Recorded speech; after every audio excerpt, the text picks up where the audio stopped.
Olá, tudo bem? Hoje vamos ler o livro de Segundo Reis. Vamos para o capítulo 12 do livro de Segundo Reis. Você que está acompanhando essa leitura, já temos vídeos gravados, né? Até aqui. E hoje nós vamos ler o livro de Segundo Reis, o capítulo 12. No 7º ano de Jeú, reinou Joás, e 40 anos reinou em Jerusalém. O nome de sua mãe era Zíbia, de Berseba. E fez Joás o que era correto aos olhos de Deus, todos os seus dias em que lhe instruíra Joiada o sacerdote. Unicamente os altos não foram tirados, o povo levantava altares e queimava incenso nos altos. Disse Joás ao sacerdote: toda a prata das coisas sagradas que trouxerem à casa de Deus, a saber, a prata oferecida no templo pelos que passam, a prata que se oferece pelos votos pessoais, a prata que cada homem trouxer voluntariamente à casa de Deus, tomem o sacerdote nas mãos dos seus conhecidos, e eles reparam os estragos da casa, tudo o que deixarem para ser reparado. E aconteceu que no 23º ano do rei Joás, não fizeram os sacerdotes reparo da casa.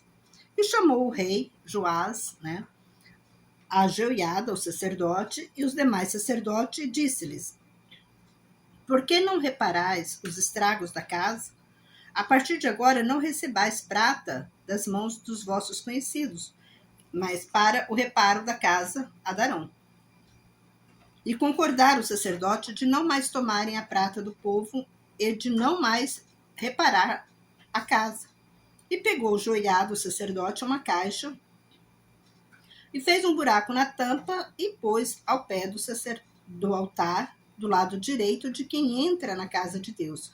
Os sacerdotes que guardam a porta lá deitavam todo o dinheiro trazido à casa de Deus. E quando viam que havia muito dinheiro na caixa, vinha o contador do rei, o sumo sacerdote, e contavam e sacavam o dinheiro que se encontrava na casa de Deus. A gente observa que, desde aquele tempo, existia já esse, como diz, essa coisa, de levar o dinheiro até, a igreja, E engraçado que eles lá já tinham, a sua caixinha ali, faziam a caixinha de madeira, deixava ali na entrada do templo para o povo colocar o dinheiro ali dentro. Tem muitas igrejas ainda aqui, que tem esse hábito, de colocar uma caixinha, para o povo colocar os dízimos e ofertas. E a gente observa que o Joás, ele deu ordem para a Joiada, pegar aquele dinheiro e fazer todo o reparo do templo que precisava da casa de Deus. Ali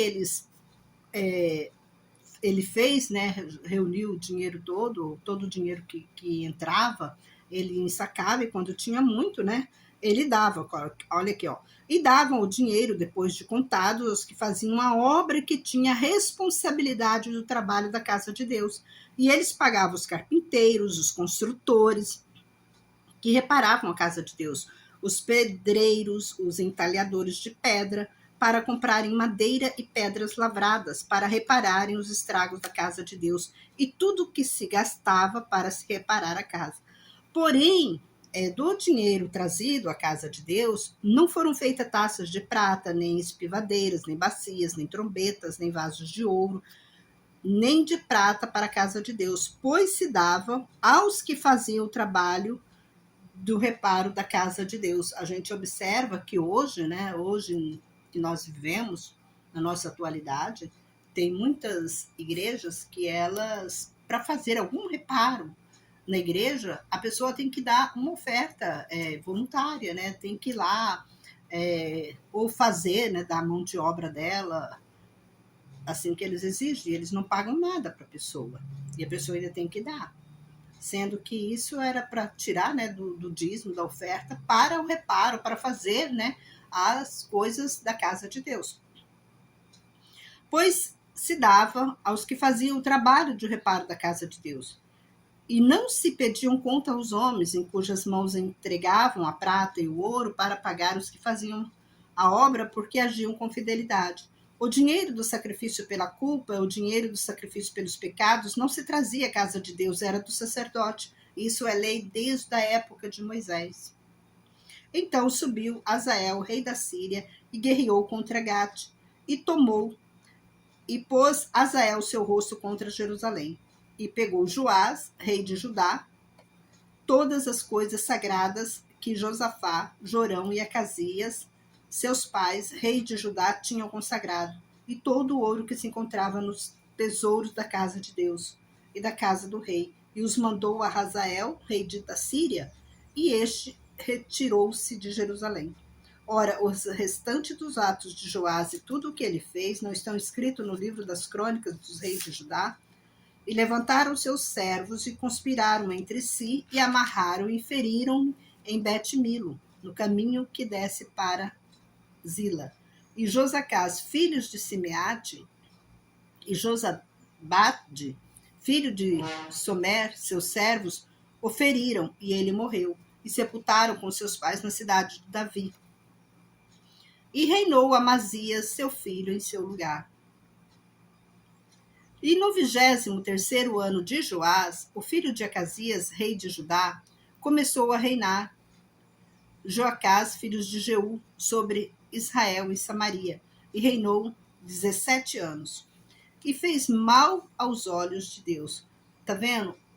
Toda essa perversidade, essa distanciamento do povo de Israel com Deus já vem de muito tempo, não é da agora. Desde a época que, se você observar, desde a época que Deus tira o povo do Egito, aquele povo que estava no Egito, aquele povo já estava muito enraizado com os costumes dos egípcios. Aquele povo, praticamente, eles, assim, a nacionalidade deles era egípcias.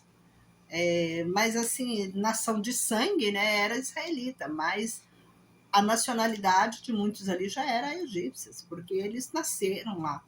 Eles ficaram no Egito 400 anos, né, sendo escravo lá. Então, esse povo, eles vieram com costumes totalmente contrários à lei de Deus. Então, por isso que eles não tinham temor de fazer qualquer maldade, qualquer crueldade. Então, eles brigavam muito, eles tomavam, eles faziam muitas atrocidades, esse povo, que eles não tinham, né? Não existia, né, um sacerdote firme, como aconteceu com Moisés, né, que Moisés foi um sacerdote firme, que durante todo o tempo Deus estava falando com Moisés para chamar a atenção desse povo. Então, depois que Moisés morreu, que veio Josué, Josué também não tinha, né, aquela força, né, tamanha, né, para levar aquele povo, porque aquele povo já estava, como eu estou falando para vocês, aquele povo já estava enraizado com os costumes egípcios. Então, Josué também não teve tanto assim força para ensinar aquele povo, porque o próprio Josué também era um egípcio, no sentido que ele nasceu no Egito. Ele era um israelita porque ele é descendência de Israel, mas ele era nacionalidade egípcia. Então, ele viveu no Egito, né? Então, ele aderiu para ele todo aquele costume, né? Então, Deus, ele veio refinando esse povo, como ele está refinando até hoje, né? As pessoas, hoje em dia, elas não acreditam em Deus. Tem muitos que não acreditam em Deus. Então, Deus, ele está sempre tendo piedade e misericórdia. Por isso que a Bíblia fala que Deus é misericordioso. Ele é muito bondoso. Porque se nós observássemos todos os mandamentos, né, as leis que Deus passou para Moisés nos passar e para a gente seguir, a gente vai ver que hoje o mundo está totalmente, não existe uma religião que fala assim, essa é 100% honesta. Não existe. Então, não existe, por isso que o próprio Jesus, quando andou aqui na Terra, ele falou assim, fazem o que eles mandam, mas não fazem o que eles fazem. Porque eles falam uma coisa, porque eles lêem a Bíblia, mas eles não seguem a Bíblia. Você está entendendo? Então, se você for numa religião, numa igreja, você tem que entender, conhecer a Bíblia. Porque senão, você também começa a aderir costumes de pastores perversos, que está dentro de vários templos aí. Pastores que não têm instrução bíblica. Tá entendendo? Tem pastores que têm muita instrução teológica, mas bíblica ele não tem. Aí você fala assim, mas a teologia não é a Bíblia? Não. A teologia é outra coisa. A Bíblia é outra coisa. Se você pegar um teólogo para conversar com ele, e você é uma pessoa estudiosa da Bíblia, você vai debater com ele. Não vai bater. As suas ideias não vão bater nunca. Porque ele sempre tem argumentação para falar de outra coisa. Se você fala que, como, né, o batismo, né, com o Espírito Santo, a pessoa tem que batizar, é só enrolar a língua e começa a falar em batismo com o Espírito Santo. Para você ser salvo, você tem que ser batizado com o Espírito Santo. Não existe essa, não precisa. Para você ser salvo, não precisa. A Bíblia diz assim, que apenas nós devemos obedecer. Aquele que crê em Deus, porque se você crê, você está obedecendo. Você está entendendo? Então não precisa, eu não posso fumar, não posso matar, não posso fazer isso. Se você conhece a Bíblia, você já vai saber o que Deus, abandoneis, por isso que o próprio Deus disse, abandoneis o mundo e tudo o que nele há. Você próprio vai conhecer. Jesus, quando ele andou aqui na Terra, ele refinou esse povo. Ele refinou. Se você ler a passagem de Jesus, você vai ver que Jesus pregava o amor. Ele pregava a fidelidade com Deus. Todas as instruções que Jesus passou para nós era fidelidade com Deus, obediência com Deus. Sendo que o próprio Deus, ele falou, obediência quero e não sacrifício. Tem muita gente que fica sacrificando para ganhar dinheiro. Se você der 10 mil reais, você vai ganhar uma casa. É como se fosse uma loteria, né? Pastores ficam dando, né? Como fala, eu estou com a palavra na ponta da língua. O pastor fica te enrolando, vamos dizer assim. Se você dá 10 mil, Deus vai te abençoar, Deus vai te dar o dobro. Mas a Bíblia diz, Deus não habita nas coisas daqui da terra. As coisas de Deus são espirituais. Não adianta você querer ficar rico, milionário. Igual tem muitas pessoas, tem muitos pastores que só pregam, né? Prosperidade. Se andasse com Deus, fosse próspero, todo mundo era rico. Todo mundo, né? Todo mundo ia. Eu vou andar com Deus, porque com Deus eu fico rica. Todo mundo era rico. Ninguém precisava de pedir nada para ninguém, porque todo mundo era rico. A Bíblia diz, o próprio Jesus disse que sempre haveria pobreza. Então vamos continuar aqui. E fez mal aos olhos de Deus e seguiu os pecados de Jeroboão, filho de Nebate, com os quais fez pecar Israel, e não se desviou deles. Eirou-se Deus contra Israel e os deu na mão de Azael, rei da Síria, e na mão de Ben-Hadad, filho de Azael, todos aqueles dias. E suplicou Jeocás a Deus e ouviu Deus, pois viu a opressão de Israel com que os oprimia o rei da Síria. Então, quando uma coisa Deus falou e ele cumpre até hoje, se você está no aperto, se você está no mundo, se está em umas coisas difíceis, você se arrepende, Deus ouve você. Então, talvez você já é uma pessoa totalmente assim, imunda no sentido espiritual. Mas se você chegar diante de Deus, falar assim, Senhor, me perdoa, eu pequei contra ti, eu fui enganado pela ilusão desse mundo, Deus vai te perdoar. Todas as vezes. O próprio Jesus, ele quando andou aqui na Terra, por isso que eu falo para você, que Jesus veio com o ensinamento, ele não veio com um novo mandamento. Ele simplesmente, ele fez os mandamentos de Deus, ele colocou os mandamentos de Deus de uma forma simples para que a gente pudesse entender, compreender. Porque Deus falou lá, né, nos 10 mandamentos, não matarás. Aí Jesus falou, todo aquele que mata é sujeito a julgamento. Isso que Jesus falou, porque Deus falou, não matarás. Porque se você matar alguém, você vai ser sujeito a julgamento, tanto daqui da terra quanto no céu. Não é daqui da terra. Se você mata alguém, você vai preso, o juiz taca uma prisão para você, você fica lá na prisão apodrecendo. E a justiça de Deus também. Então, não mata. Adorarás somente a Deus. O próprio Jesus falou que nós devemos adorar a Deus. Então, Jesus ele veio simplificar. Ele está trazendo os 10 mandamentos assim, simplificado, como fazem A, B, C para você. Ele trouxe de uma forma que a gente entende. Não que ele veio com um novo mandamento. Tem muita gente que fala, Jesus veio com um novo mandamento. Não, ele não veio com um novo mandamento. Ele cumpriu os mandamentos. Ele cumpriu. Logo nós teremos também, já quero passar por aqui para vocês, nós teremos dia 14 de janeiro, começa a Páscoa. Quem celebra a Páscoa? Páscoa é um mandamento de Deus. Jesus celebrou a Páscoa. Não devemos esquecer disso.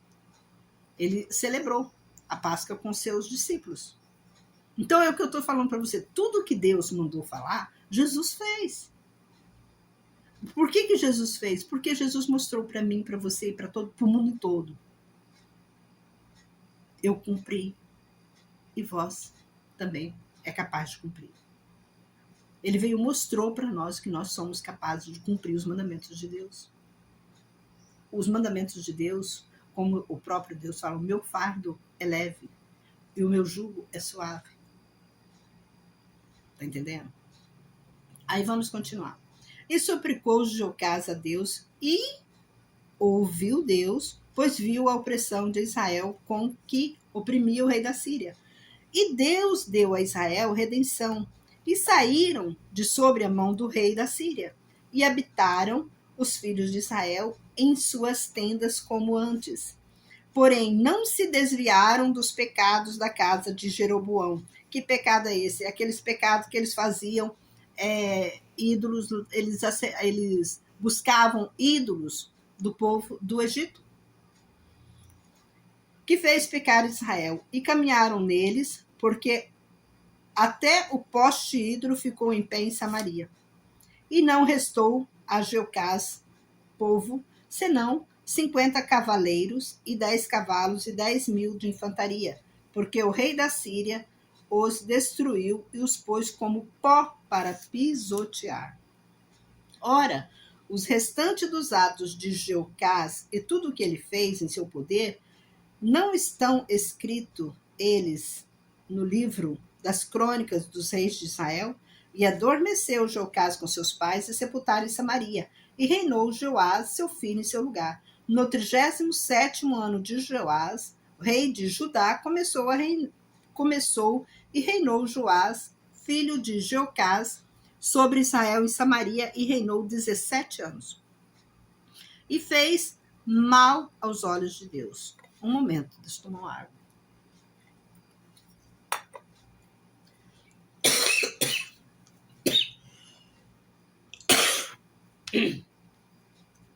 Perdão, irmãos.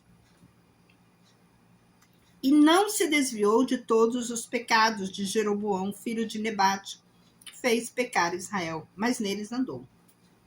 Eles não... Aquele povo, eles eram obstinados pelas coisas que eu falei para vocês no começo, do Egito.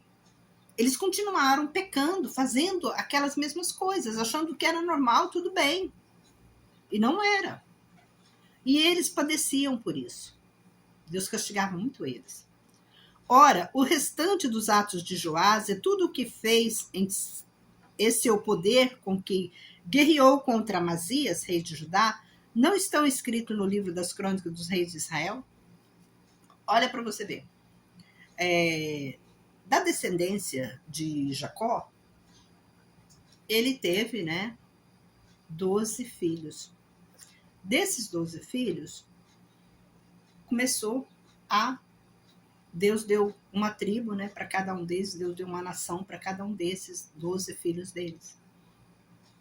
E foi repartido como Israel e como Judá. Mas eles todos vieram de quem que eles vieram? Eles vieram todos de Jacó. Tanto Israel como Judá vieram de Jacó. Mas no meio do caminho, eles se dividiram, o povo se dividiu. Eu sou israelita, você é judeu. Eles se dividiram. E aconteceu que eles viviam em guerra entre eles mesmos. Entre os próprios filhos, vamos dizer, de Jacó, viviam em guerra. Porque eles não obedeceram os mandamentos de Deus. Quando Deus tirou eles do Egito, Deus passou ordenância para eles. E para que eles também passassem essa ordenância para os filhos deles. Porque quando os filhos deles fossem já grandes, ia passar para os filhos, os filhos, os filhos. E não foi isso que aconteceu. Eles carregaram, enraizado junto com eles, os ídolos do povo do Egito, onde Deus abominou. E adormeceu Joás com seus pais, e Jeroboão sentou-se sobre o seu trono, e foi sepultado Joás em Samaria, como os reis de Israel. E Eliseu estava doente de enfermidade que morreu, e desceu a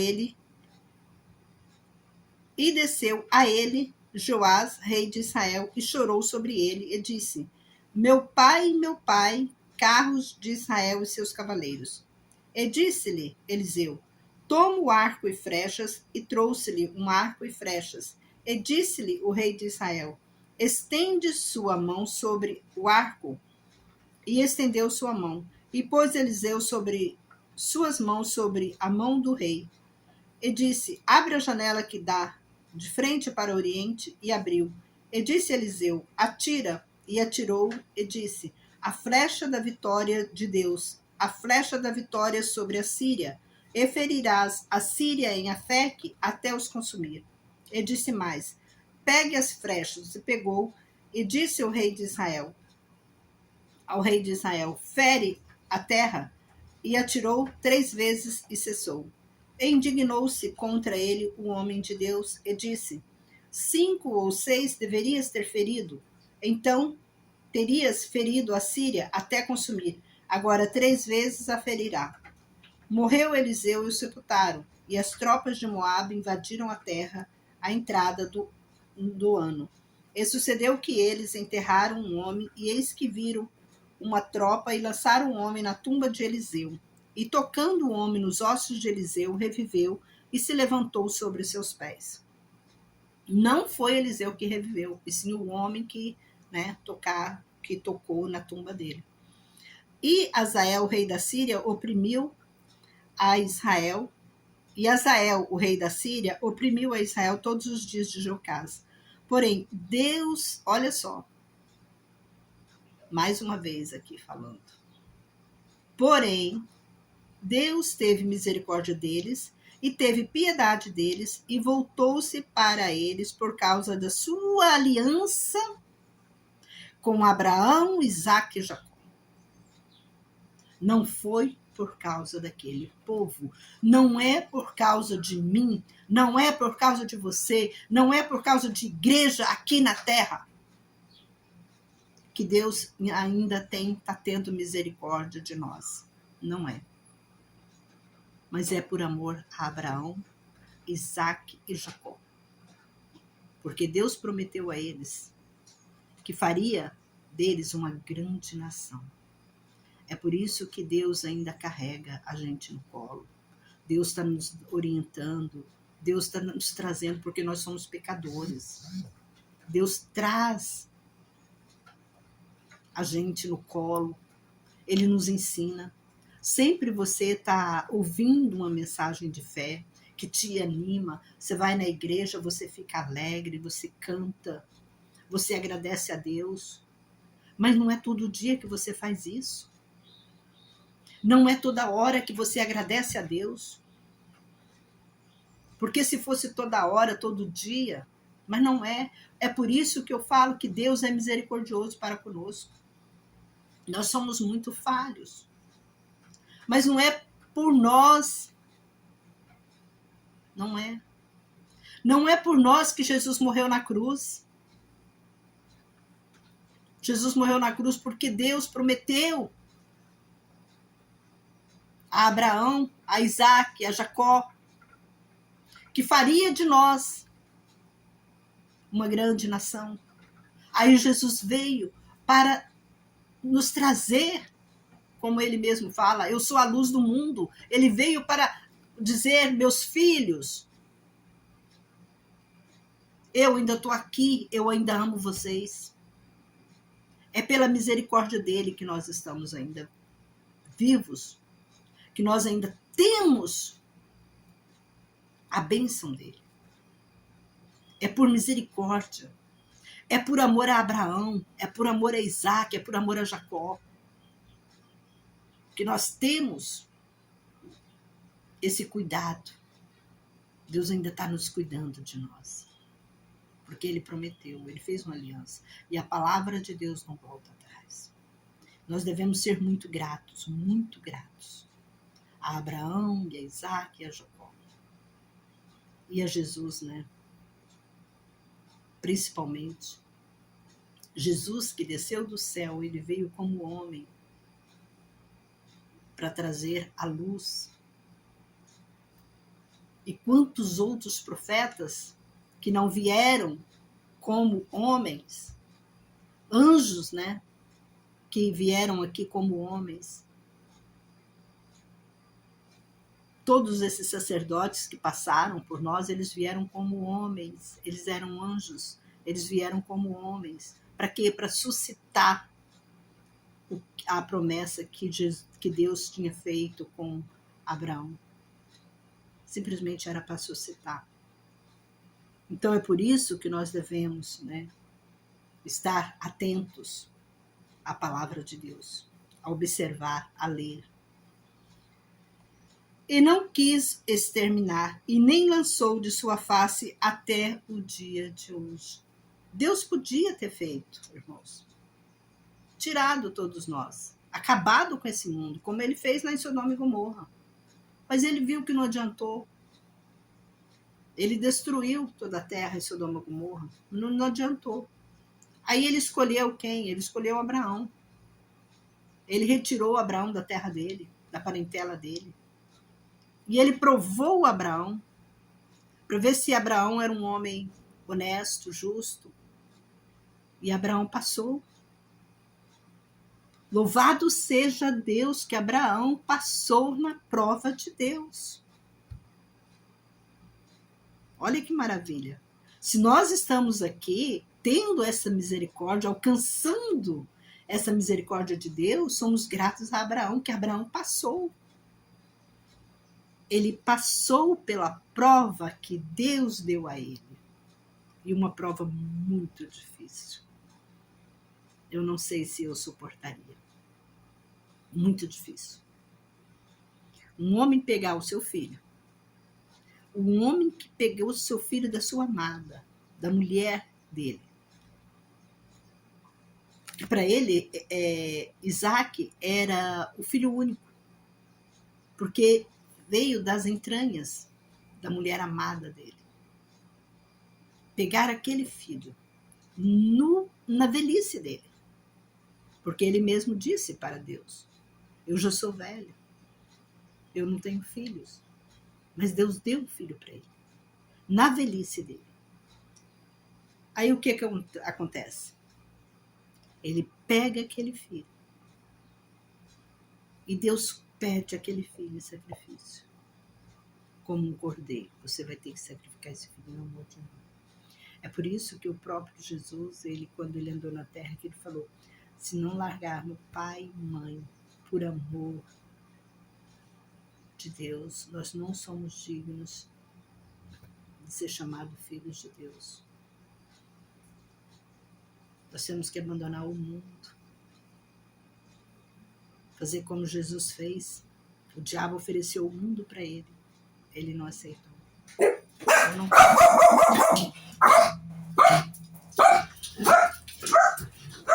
meus cachorrinhos estão latindo. Mas vamos continuar. E morreu Azael, rei da Síria, e reinou Ben-Hadad em seu lugar, seu filho em seu lugar. E voltou Joás, filho de Joaquim, a tomar as montanhas das mãos de Bet-Hadad, filho de Azael, que tinha tomado das mãos de Jocás, seu filho, em guerra. 3 vezes o abateu Joás e recuperou as cidades de Israel. É o que o Eliseu falou para ele, que ele deveria ter, né? Que ele deveria ter batido mais vezes, mas ele bateu só 3. Se ele tivesse batido mais vezes, ele teria acabado com Joás. Então, é isso que aconteceu. Ele não... Eliseu deu as flechas para ele, mas ele não obedeceu. E quantas vezes que Deus está falando com você? Deus te dá oportunidade para você. Deus está te dando oportunidade. Quantas vezes você já foi num templo, numa igreja, e Deus falou com você? Você chorou. Você recebeu o batismo com o Espírito Santo. E você foi para casa e abandonou Deus. Quantas vezes? Eu pergunto para você, quantas vezes? Você deixando Satanás entrar na sua casa, na sua família. Mas Deus é Deus misericordioso. Lembra o pacto que Deus fez com Abraão. Que ele é um Deus misericordioso. Então se arrependa. Volta para Deus, que ele vai te receber de braços abertos. Tudo que você está passando, Deus está com você. É porque Deus está provando você, meu filho. Por que você me abandonou? Ouve Deus falar com você. Presta atenção no que Deus está falando. As lutas vêm, não é porque Deus é ruim, não. É porque Deus te ama. Lembra quantos anos que o povo de Israel ficou no Egito como escravo? E lá como escravo, não por amor a eles, lembra disso, não por amor àquele povo que estava lá no Egito, lá de escravidão, não era por amor não, porque aquele povo já estava adorando Baal. Aquele povo não estava adorando Deus, não. Mas por amor de quem que ele tirou aquele povo de lá? Até Moisés não queria ir. Moisés falou, eu não vou não tirar esse povo daí não. Porque Moisés viu que era barra pesada. Mas ele estava na frente ali. Ele deu força para Moisés. Não, Moisés, eu tô com você. E ele conseguiu tirar o povo de dentro do Egito. O povo de Israel. Mas não por amor àquele povo, não. Aquele povo já estava adorando Baal há muito tempo. Mas por amor a quem? Por amor a Abraão. Por amor a Isaac. Por amor a Jacó. Pense nisso. É por amor a eles que ele ainda está tendo misericórdia para com você. Volte para os braços de Deus enquanto há tempo. É o recado que eu dou para você hoje. Em nome de Jesus.